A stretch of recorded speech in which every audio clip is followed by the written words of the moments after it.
Vallahi bu benim babaannemin bize yapmış olduğu karışım. Bu kara turp karışımı. Kara turpu oydum. İçine biraz zencefil, biraz zerdeçal yaptık. Üstüne de bal koydum. Yani bu şekil, bu şifa deposu, şifa kaynağı.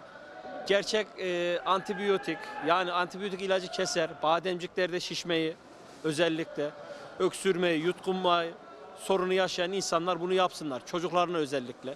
Sürekli öksüren çocuklara. Bu birebir. Bu sabah akşam yapacaksın. Sabaha kadar zaten altına akıyor. Akanı içecek. Akanı içecek. Bittikçe takviye edecek. Aynısını. Zerdeçal, zencefil, bal. Sürekli bunu içecek. Göğsüne rahatlayacak. En az 50 senelik, 60 senelik bir şey bu. Bize yapılan bir şey. Biz kendimizden biliyoruz. Ben kendimden biliyorum. Mesela şu anda Sivas gibi bir ortamda biz burada yeşillik satıyoruz. Suyun içindeyiz. Eksi 10'larda, eksi 15'lerde çalışıyoruz. Ama hiç hastalanmıyoruz. Niye? Aha bu. Bir gün öksürdüğümü bilmem. Bir gün. Niye? Hafiften böyle kırgınlığım olduğu zaman, boğazım kaşındığı zaman, gıcıklandığı zaman hemen yapıyorum.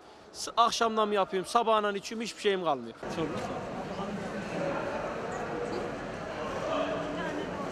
Şundan abi 2 tane alalım.